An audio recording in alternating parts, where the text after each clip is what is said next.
Never had a Mohican before. It's kind of like an Elvis Mohican, this is. Hey Elvis, you can win this race. Win this race. Hey Elvis, do you want some lemonade? Lemonade!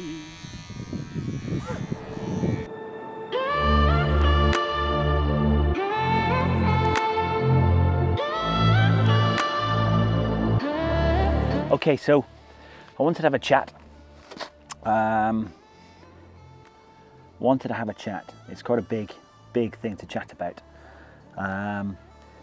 It's two things, two aspects I want to have a chat to you about.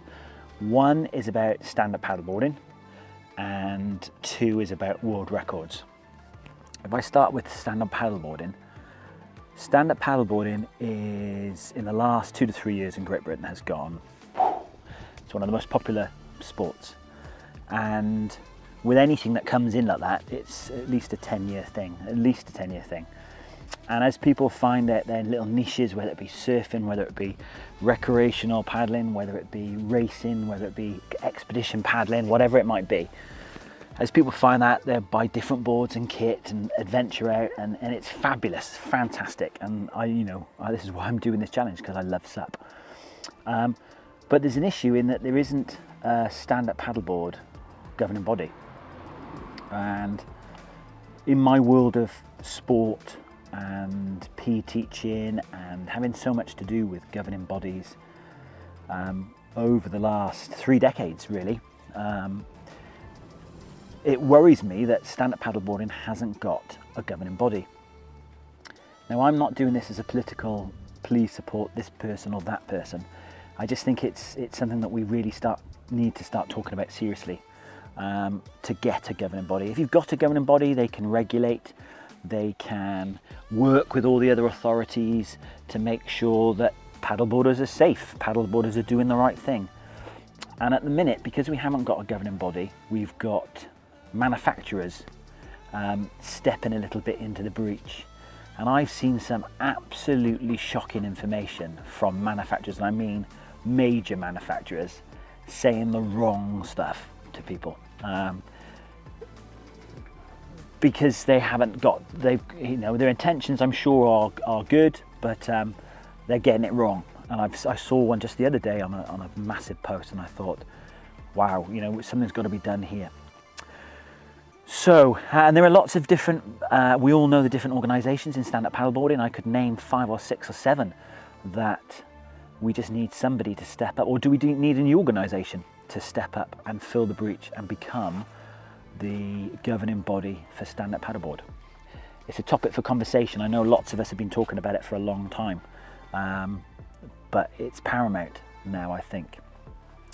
Now, off the back of that, because we don't have a stand-up paddleboarding governing body, we don't have an authority to regulate and oversee records. So if this was the Amateur Athletics Association, if this was the Lawn Tennis Association, all the governing bodies that we can think of, they oversee, monitor and accredit records. So whether it's the 100 metres final, that they accredit it. And they don't need companies to come in and accredit stuff. The governing bodies accredit stuff. Because we haven't got a governing body in stand-up paddleboard, we look to a company, a specific company, a worldwide company that accredit records. And I was going to get my records accredited here. And those records, what are they? They are first person to stand-up paddleboard from Land's End to John O'Groats. Well, that's a world first, so perhaps we don't need that company for that. First person to go round circumnavigate mainland Britain. Well, that's a world first as well, so perhaps we don't need a company for that. Longest ever paddle journey. Well, that would need to be accredited to show that it's longer than anyone else that it's done. And if we do this, then we'll be over 1,000 kilometres further than anyone else has ever paddleboarded on a journey. Plus you've got things like the time I took to go around Wales, the time I'll take to go around Scotland. Will they become records? So when you're doing records, you can look to a company and they'll accredit it. And we all know what that company is called, so I don't need to say it. But did you know how much they cost? If I wanted one of my records, and I've just mentioned 5 or 6, if I wanted one of these records accredited, it would cost over £10,500 plus VAT. I'll just say that again in case you didn't hear. It costs over £10,500 plus VAT. Now, I've had many a sleepless night thinking I cannot justify giving this company that amount of money for a record which will give me a certificate that I'll hang up in my downstairs toilet. I just can't justify it. So I'm not going to pay. I'm not going to pay that money to that particular company. So as far as the world firsts are concerned, they're world firsts. No one can ever take those away from me. If I'm the first person to stand up paddleboard around Britain, no one can ever take that away from me.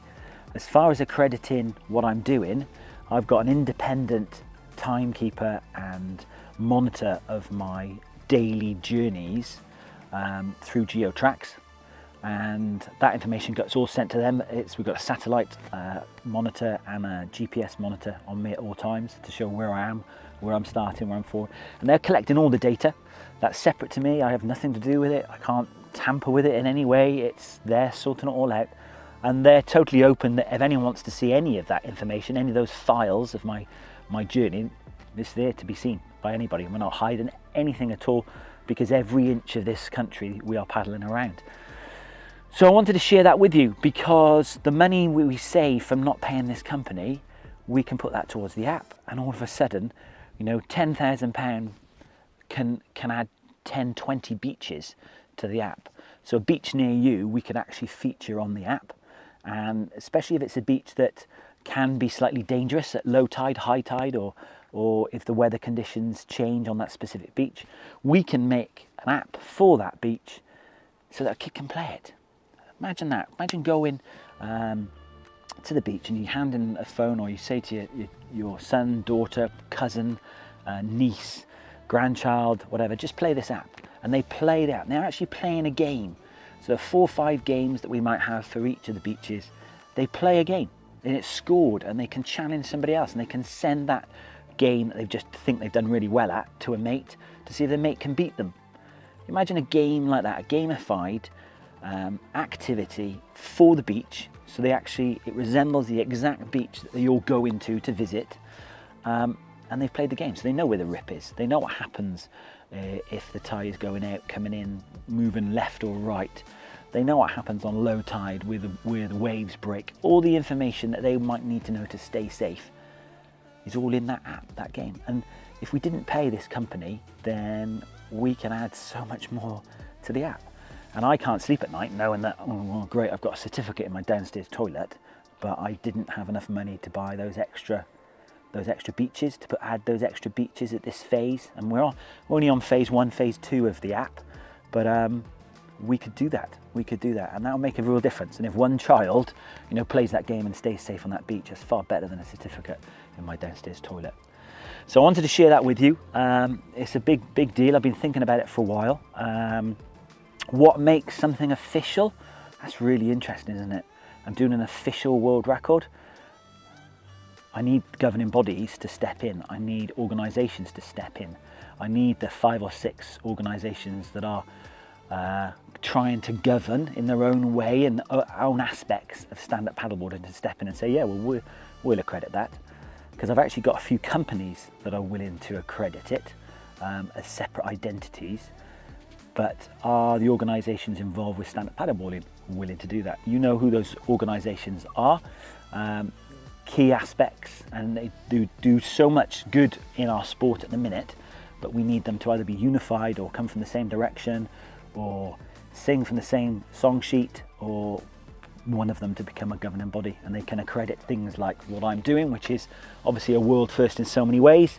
I'm so pleased that it seems to be inspiring so many stand-up paddleboarders. 1, to stay safe and do all the basics, but 2, that once they've got the skills and the equipment and they kind of know what they're doing, to actually push themselves a little bit and get more out of the sport that is stand-up paddleboarding, especially when you see amazing countryside like I've got behind me. I'm up in Scotland at the minute, Campbelltown, come all the way from Torquay. Do you know what? It's an amazing thing, and we're loving it. We're loving the adventure, we're loving the challenge. I guarantee we're gonna finish this challenge. I guarantee. God bless.